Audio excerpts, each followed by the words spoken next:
So the Fed minutes on Wednesday were more hawkish than planned, and a June rate hike may be back on the table.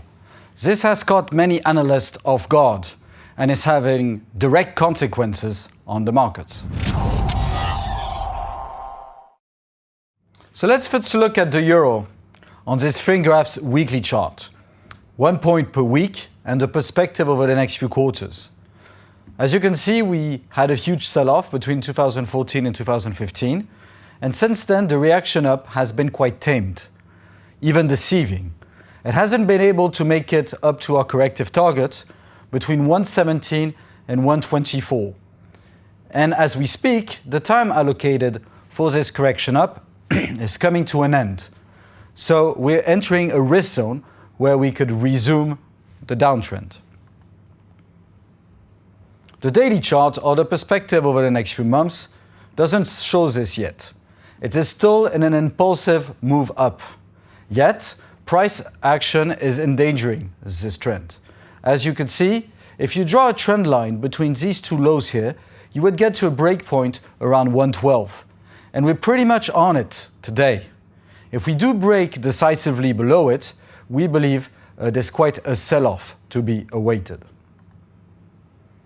You could already see the premises of this sell-off on the hourly chart or the perspective over the next few weeks. The Fed minutes, which were more hawkish than planned, have accelerated this move, but we do expect it to continue below 112 and possibly down to the 110 levels. We are on important support, so we do see a bit of exaggeration or an oversold position here on our risk index. We may see a bit of work here, but in essence, we believe the downtrend is now in place. Summarizing this situation, you have a correction up on the weekly chart, which is possibly coming to an end, a daily uptrend, which may be in danger, and an hourly downtrend, which is full underway. Now moving on to dollar yen, we could see a similar situation. Dollar yen has traveled a bit further, so we have reached important support. This could be the right position to initiate a rebound. This is the weekly chart. As you can see, it corrected down from the second quarter last year and has reached its corrective target zone between 112 and 103.77. That said, if we do make it below 103.77, we could expect more downside. But at the moment, we pretty much reached support at these levels. The daily is also interesting. It is still in a downtrend, but it has reached its targets. You can see the impulsive down done label here.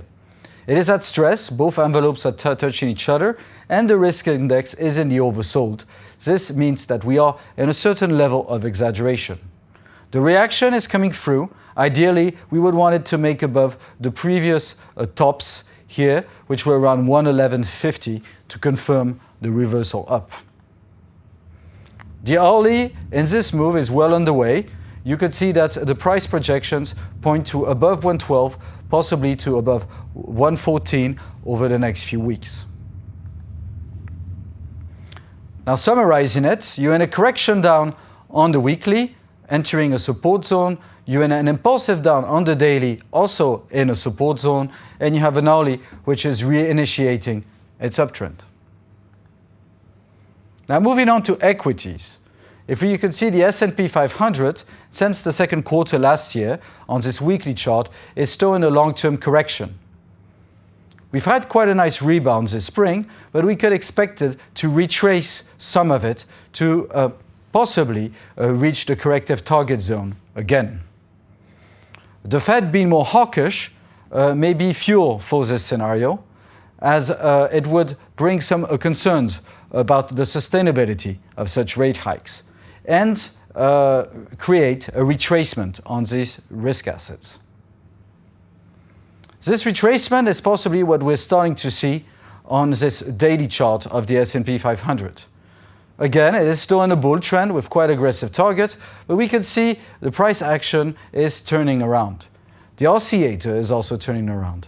And if you were to look at the price action, you could see possibly a head and shoulder pattern here, which could lead us to more correction down.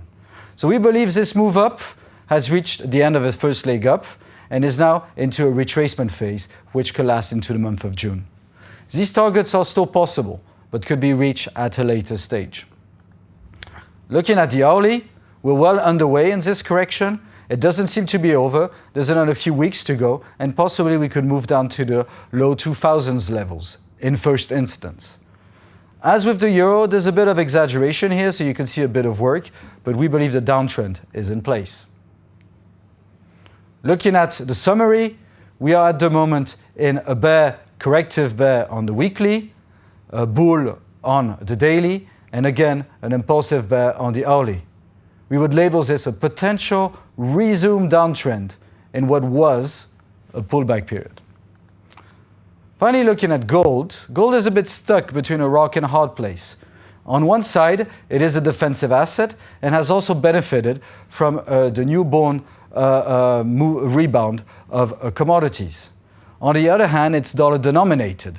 So that means that if the dollar starts to be stronger, gold will feel the pressure.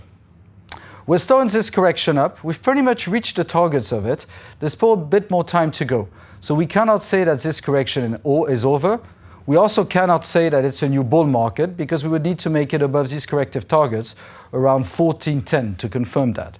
So at the moment, we're still correcting up, and this correction up doesn't seem to be quite over yet on this weekly chart. On the daily, we could come to a similar analysis with an impulsive up. It still has a bit more to go, possibly make it back above 1300. Yet, in the meantime, we've reached a level of exaggeration, with both envelopes touching each other and an overbought position in the oscillator. On the hourly, we can indeed see that we're in a very neutral position here. We're still in a bull, but there's no targets, which means we're reversing, and that we're probably nearing important support with the previous lows of the previous consolidation here. We already moved through the support of the previous highs of this consolidation. Hence, making it below 1226 could possibly create more downside for gold. So even if it's a commodity, it's defensive, and its correction up doesn't seem over on the weekly, similarly, it's still in an uptrend, an impulsive uptrend on the daily. The fact that the dollar may be correcting up may weigh on gold and trigger what it could be at least a quite important intermediate correction. That's all for today. Thank you very much.